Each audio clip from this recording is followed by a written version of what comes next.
Welcome ਇਨ ਦੀ class. ਅੱਜ ਆਪਣਾ chapter second friction ਦੇ ਨੈਕਸਟ ਟੌਪਿਕ ਹੈ angle of friction. Angle of friction ਆਪਣੇ ਕੋਲ ਕੀ ਆ, ਇਹਨੂੰ ਆਪਾਂ ਕਿਵੇਂ ਡਿਫਾਈਨ ਕਰਦੇ ਹਾਂ। ਇਹ ਇੱਕ ਐਂਗਲ ਆ ਜਿਹੜਾ ਲਿਮਿਟਿੰਗ ਫ੍ਰਿਕਸ਼ਨ ਅਤੇ ਨਾਰਮਲ ਰਿਐਕਸ਼ਨ ਦੇ ਰਿਜ਼ਲਟੈਂਟ ਨੇ ਬਣਾਉਣਾ ਹੈ। ਰਿਜ਼ਲਟੈਂਟ ਆਪਣੇ ਕੋਲ ਕਿਵੇਂ ਰਿਪਰੈਜ਼ੈਂਟ ਕਰਾਂਗੇ ਕਿ ਦੋ ਵੈਕਟਰਸ ਨੇ ਆਪਣੇ ਕੋਲ, ਜੇ ਆਪਾਂ ਪੈਰਲੈਲੋਗ੍ਰਾਮ ਪੜ੍ਹ ਕੇ ਆਉਂਦਾ ਹੈ ਉਹ ए ਦੇ ਅਲੋਂਗ ਆਪਣੇ ਕੋਲ ਇੱਥੇ ਕੀ ਐਕਟ ਕਰ ਰਿਹਾ ਹੈ, F force of friction, R अपने को क्या उस बॉडी के लिए नॉर्मल रिएक्शन। तो इन्हों का रिजल्टेंट कितों आऊगा अपने को, उस पॉइंट तो डायगनल के थ्रू आप रिप्रजेंट कर रहे हैं, तो रिजल्टेंट हो जाएगा एफ तो आर का। तो इस रिजल्टेंट ने जोड़ा एंगल बनाना है, आप इतने एंगल कितना ले आए अल्फा। लिमिटिंग फ्रिक्शन तो नॉर्मल रिएक्शन का रिजल्टेंट जिन्ना एंगल बनाऊगा नॉर्मल रिएक्शन के नाल, वो अपने को की हो जाएगा एंगल ऑफ फ्रिक्शन।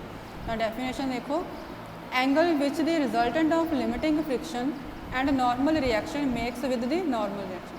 हम इस लिए आप डायग्राम जी हमने समझी आ, तो ये रिजल्टेंट ऑफ लिमिटिंग फ्रिक्शन के नॉर्मल रिएक्शन आर कितना एंगल बना रहे हैं अल्फा, नॉर्मल रिएक्शन आर दे नाल। तो बाय डेफिनेशन अल्फा अपने को की हो जाएगा एंगल ऑफ फ्रिक्शन।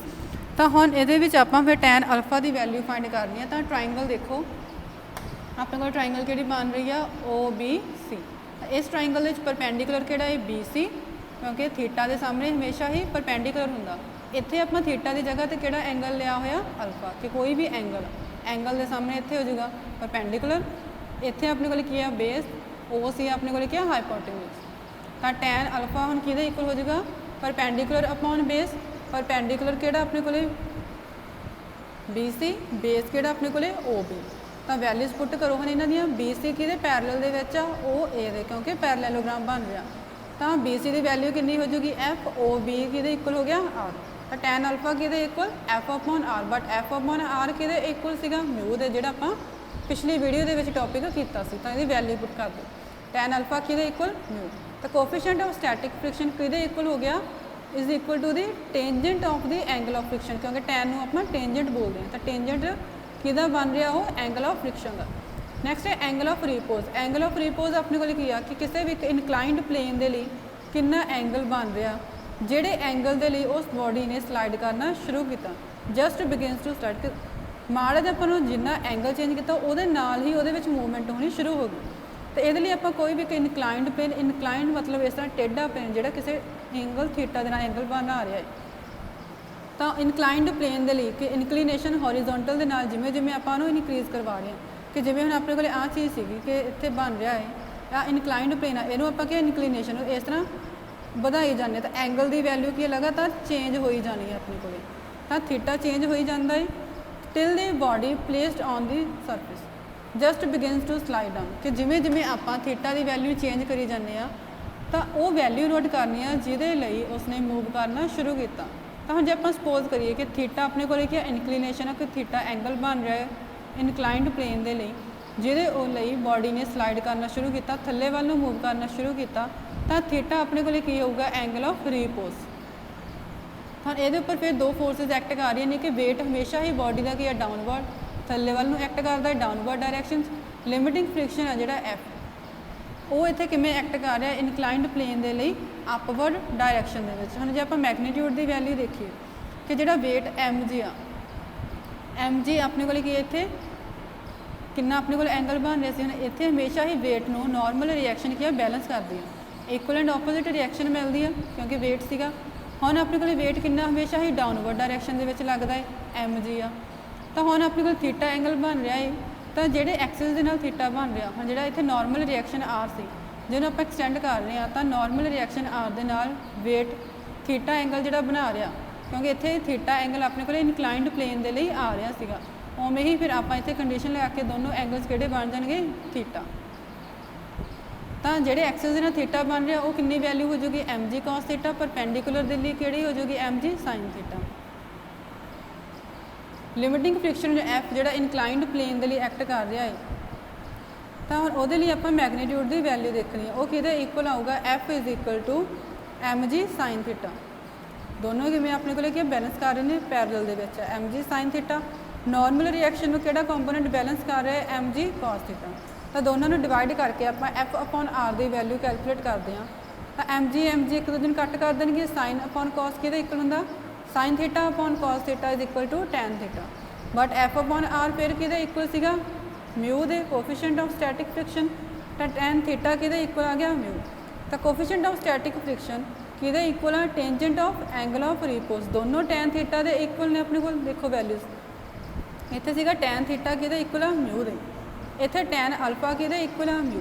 तो म्यू की वैल्यू पुट कर दें आप, तो रिलेशन की बन जूगा tan theta is equal to tan alpha, तो थीटा किहदे इक्वल हो गया फिर टैन इनवर्स, इधरों टैन ने दूजी साइड जा बढ़ना, तो टैन अल्फा थीटा किहदे इक्वल आ गया अल्फा दे, कि एंगल ऑफ रिपोज तो एंगल ऑफ फ्रिक्शन एक दूजे के इक्वल ने। नैक्सट है वर्क डन अगेंस्ट फ्रिक्शन, हम आप वर्क डन की वैल्यू कैलकुलेट करनी है जो फ्रिक्शन ऑपोजिट डायरैक्शन से एक्ट कर रहे। फिर इस तरह कोई भी अपने को एक ब्लॉक दिता होया जिहदा मास अपने को की आ एम, किसी एक हॉरिजोंटल सरफेस के उपर रखा होया, तो वो हॉरिजोंटल सरफेस अपने को जिहड़ा दिता उसकी नेचर किवें दी आ रफ। तो ये लिए आप सपोज करते हैं कि म्यू के कोफिशिएंट ऑफ काइनैटिक फ्रिक्शन आ जिहड़ा दोनों सरफेसिस के विचकार हैगा लग रहा है, तो फोर्स ऑफ फ्रिक्शन ब्लॉक के हॉरिजोंटल सरफेस के विच कितना आ जाऊगा, वो वैल्यू हम आप देखते हैं।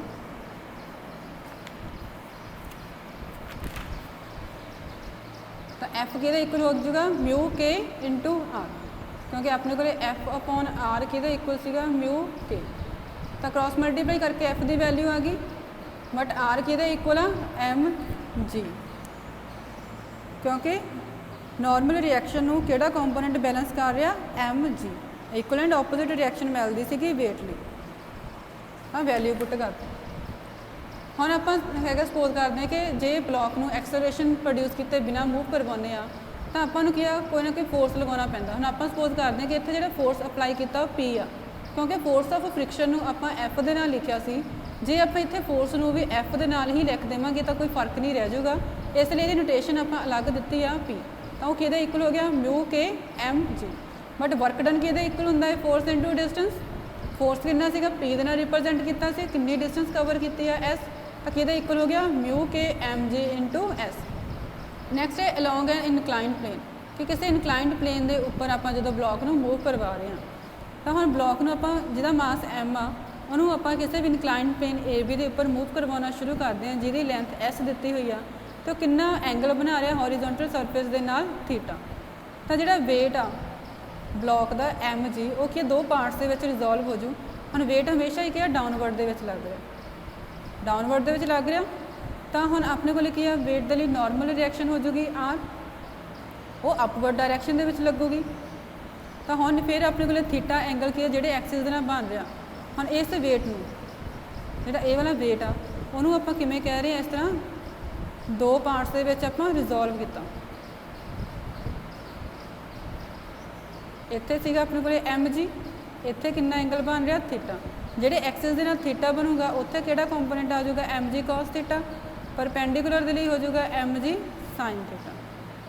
यही अपने को इत्थे डायग्राम के विच आपां शो किया होया। तो एम जी साइन थीटा किमें एक्ट कर रहा है parallel to the inclined plane, कि आही इनकलाइंड प्लेन दिता होया सी इहदे ही पैरलल दे विच एक्ट करता, बट जिहड़ा एम जी कॉस थीटा इस इनकलाइंड प्लेन के लिए परपेंडिकुलर दे विच एक्ट कर रहा।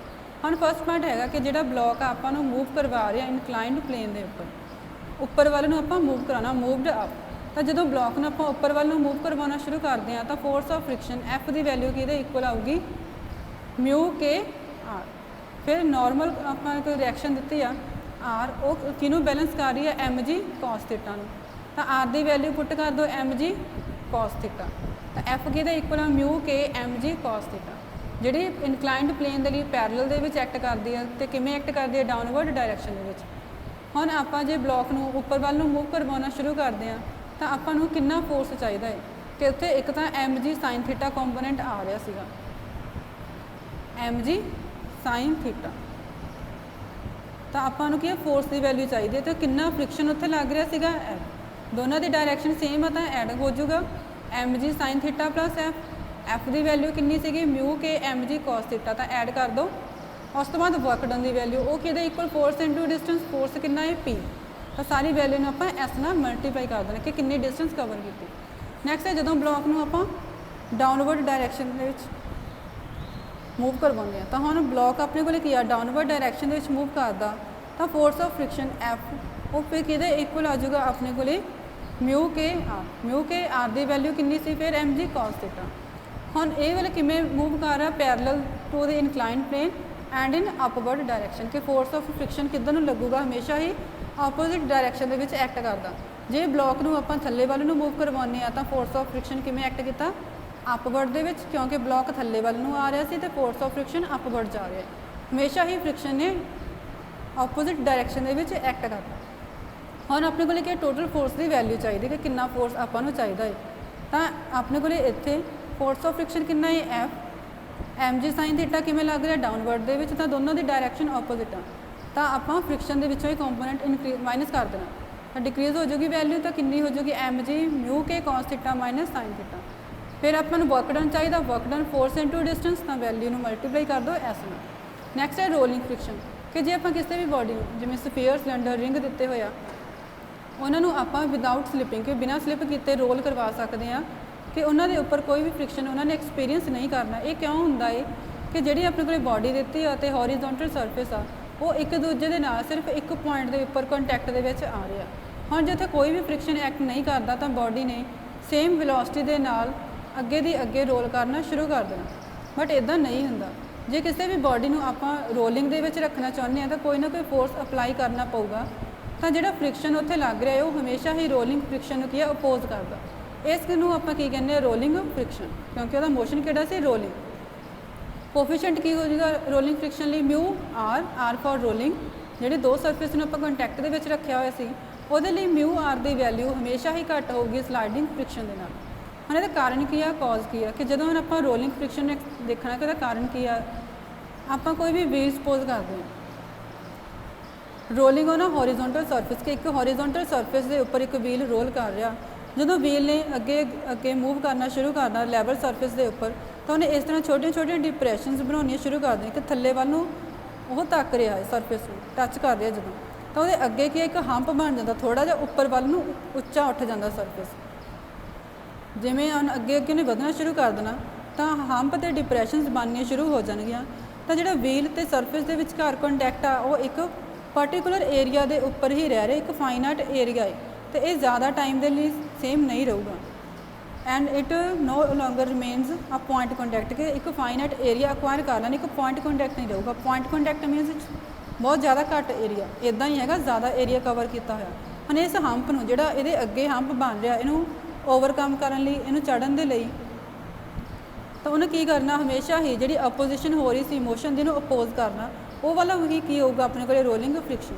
हुण व्हील ने की करना इस हंप नूं लगातार क्लाइंब करी जाना ड्यू टू द डिप्रैशन जिहड़ियां इस तरह डिप्रैशनस बनिया हुई सीगियां क्योंकि लैवल सरफेस के कारण ही बन रही सी। रोलिंग फ्रिक्शन अपने को होर की है कि जदों व्हील ने इस डिप्रैशन नूं क्लाइंब करना चढ़ना शुरू करता है तो जिहड़ा कंटैक्ट हो रहा व्हील दा ओबलीक डायरैक्शन के अलॉन्ग वो अलॉन्ग ही कंटैक्ट फोर्स एक्ट करूगा।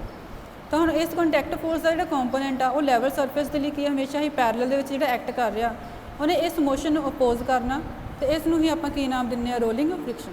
नैक्सट क्या नीड की है जरूरत की पई आपां नूं स्लाइडिंग फ्रिक्शन नूं रोलिंग दे विच कन्वर्ट करन दे लई। हुण आपां देखते हैं कि किसी भी चीज़ नूं जे कोई हैवी लोड दिता होया जिन्हें एक जगह तो दूजी जगह के उपर लैके जाना है तो उन्होंने स्लाइड करना औखा है कि उन्होंने इस तरह मूव किमें करवाने हैं। आपां नूं की करदे एक कार्ड के उपर एक गड्ढे के उपर जिहदे व्हील लगे हुए ने जां आपां गड्डियां दे विच रख के लै जांदे आ तो वो की हो जाता अपने को सौखा है खिच्चण दे नाल। हुण इहदा मेन रीजन की है कि रोलिंग फ्रिक्शन जिहड़ा दो सरफेसिस के विचकार लग रहा उसकी वैल्यू बहुत ज़्यादा घट होंदी है स्लाइडिंग फ्रिक्शन के नालों। इस करके ही आपां व्हील नूं एक वधिया इन्वेंशन मन्निया कि इहदे नाल अपने काम होर ज़्यादा सौखे होए। तो स्लाइडिंग फ्रिक्शन आपां rolling friction they which convert कर दिंदे आ व्हील ते बीयरिंग्स की हैल्प दे नाल। बॉल बीयरिंग अपने को किमें बनिया होया दो कोएक्सियल सिलेंडर्स ने जिन्हां दे विचकार आपां हार्ड स्टील बॉल्स नूं अरेंज किया होया तो इन्हां दे नाल एक एक्सल नूं अटैच किया आपां जिहड़ा दोनों नूं टाइटली बाइंड कर रहा इनर सिलेंडर दे नाल।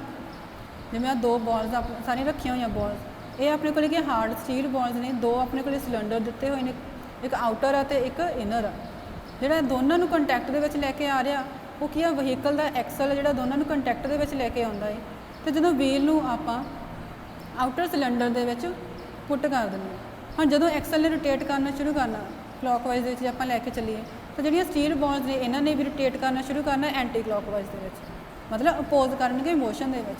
ਤੇ ਇਸੇ ਕਰਕੇ ਜਿਹੜੀਆਂ ਆਊਟਰ ਸਿਲੰਡਰ ਦੇ ਆਪਾਂ ਵਿੱਚ ਦੇਖਦੇ ਹਾਂ ਤੇ ਵੀਲ ਆ ਉਹ ਐਂਟੀ ਕਲੌਕਵਾਈਜ਼ ਦੇ ਵਿੱਚ ਮੂਵ ਕਰਨਗੇ। ਜਿਹੜੇ ਦੋਨੋਂ ਸਿਲੰਡਰਸ ਨੇ ਉਹਨਾਂ ਦੇ ਕੋਲੇ ਕਿਹੜਾ ਮੋਸ਼ਨ ਹੋ ਜਾਊਗਾ, rolling motion relative to each other. Next ਹੈ friction is the necessary evil, ਕਿ ਆਪਣੇ ਲਈ ਕਿਉਂ ਜ਼ਰੂਰੀ ਆ ਤੇ ਕਿਉਂ ਮਾੜਾ। ਫ੍ਰਿਕਸ਼ਨ ਹੀ ਆਪਾਂ ਨੂੰ ਹੈਲਪ ਕਰਦਾ ਬਲੈਕਬੋਰਡ ਦੇ ਉੱਪਰ ਲਿਖਣ ਦੇ ਲਈ, ਵਾਕ ਕਰਨ ਦੇ ਲਈ, ਜਿਹੜੀਆਂ ਆਪਣੀਆਂ ਸਟਰਿੰਗ ਤੇ ਰੋਪਸ ਨੇ ਉਹਨਾਂ ਨੂੰ ਨੋਟ ਕਰਨ ਦੇ ਲਈ, ਜਿਹੜੀਆਂ ਆਪਣੇ ਕੋਲੇ ਬ੍ਰੇਕਸ ਨੇ ਉਹਨਾਂ ਨੂੰ ਲਗਾ ਰਹੇ ਆਪਾਂ ਵਹੀਕਲਸ ਦੇ ਵਿੱਚ, ਫਿਰ ਡਰਾਈਵ ਕਰਨ ਦੇ ਲਈ ਵੀ ਆਪਣੇ ਕੋਲ ਸਾਰੀਆਂ ਵੈਲਿਊਜ਼ ਚਾਹੀਦੀਆਂ ਨੇ। ਨੈਕਸਟ ਹੈ ਮੈਥਡ ਨੂੰ ਰਿਡਿਊਸ ਕਰਨ ਦੇ ਲਈ, ਕਿ ਆਪਾਂ ਫ੍ਰਿਕਸ਼ਨ ਨੂੰ ਕਿਵੇਂ ਘੱਟ ਕਰ ਸਕਦੇ ਹਾਂ। ਪ੍ਰੋਪਰ ਸਿਲੈਕਸ਼ਨ ਆਫ ਮਟੀਰੀਅਲਸ, ਕਿ ਆਪਾਂ ਜਿਹੜਾ ਵੀ ਹੈਗਾ ਮਟੀਰੀਅਲ ਯੂਜ਼ ਕਰ ਰਹੇ ਹਾਂ ਉਹਦੀ ਇੱਕ ਪ੍ਰੋਪਰ ਨੇਚਰ ਆਪਾਂ ਨੂੰ ਪਤਾ ਹੋਣੀ ਚਾਹੀਦੀ ਕਿ ਕਿਵੇਂ ਇਹਦਾ ਯੂਜ਼ ਕਰਨ 'ਤੇ ਹੀ ਆਪਾਂ ਫ੍ਰਿਕਸ਼ਨ ਨੂੰ ਘੱਟ ਕਰ ਸਕਦੇ ਹਾਂ। ਕਿ ਜਿਵੇਂ ਕੰਕਰੀਟ ਤੇ ਆਇਰਨ ਆ ਉਹਨਾਂ ਦੇ ਵਿਚਕਾਰ ਜ਼ਿਆਦਾ ਹਾਈ ਵੈਲਿਊ ਹੁੰਦੀ ਹੈ ਫ੍ਰਿਕਸ਼ਨ ਦੀ, ਕਿਹਦੇ ਕੰਪੈਰੀਜ਼ਨ ਰਬੜ ਤੇ ਕੰਕਰੀਟ ਦੇ ਕਰਕੇ। ਇਸੇ ਕਰਕੇ ਜਿਹੜੇ ਆਪਣੇ ਟਾਇਰਸ ਨੇ ਗੱਡੀਆਂ ਦੇ ਉਹ ਰਬੜ ਦੇ ਬਣਾਏ ਹੁੰਦੇ ਆ। ਨੈਕਸਟ ਹੈ ਪੋਲਿਸ਼ ਕਰਕੇ, ਕਿ ਜੇ ਆਪਾਂ ਇੱਕ ਫਾਈਨ ਲੇਅਰ ਡਿਪੋਜ਼ਿਟ ਕਰ ਦਈਏ ਸਰਫੇਸ ਦੇ ਉੱਪਰ ਤਾਂ ਮਟੀਰੀਅਲ ਨੇ ਕੀ ਕਰਨਾ, ਜਿਹੜੀਆਂ ਇਰਰੈਗੂਲੈਰਿਟੀਜ਼ ਬਣੀਆਂ ਹੋਈਆਂ ਨੇ ਉੱਥੇ, ਪ੍ਰੋਜੈਕਸ਼ਨਸ ਬਣੀਆਂ ਨੇ ਉਹਨਾਂ ਨੂੰ ਫਿਲ ਕਰ ਦਿੰਦੇ ਆ। ਤਾਂ ਇੰਟਰਲੋਕਿੰਗ ਜਿਹੜੀਆਂ ਹੋਣਗੀਆਂ ਸਰਫੇਸ ਦੇ ਵਿਚਕਾਰ ਉਹਨਾਂ ਨੇ ਕੀ ਆ ਡਿਕਰੀਜ਼ ਕਰਨਾ ਸ਼ੁਰੂ ਕਰ ਦੇਣਾ। ਜਦੋਂ ਡਿਕਰੀਜ਼ ਕਰ ਜਾਣਗੀਆਂ ਤਾਂ ਫ੍ਰਿਕਸ਼ਨ ਦੀ ਵੈਲਿਊ ਵੀ ਕੀ ਆ ਘੱਟ ਜੂਗੀ। ਨੈਕਸਟ ਹੈ ਲੂਬਰੀਕੇਸ਼ਨ, ਗਰੀਸ ਕਰਕੇ, ਪੇਂਟ ਕਰਕੇ, ਆਪਾਂ ਆਇਲਿੰਗ ਕਰਕੇ ਵੀ ਇਹਨਾਂ ਨੂੰ ਕੀ ਆ ਘੱਟ ਕਰ ਸਕਦੇ ਹਾਂ। Thank you.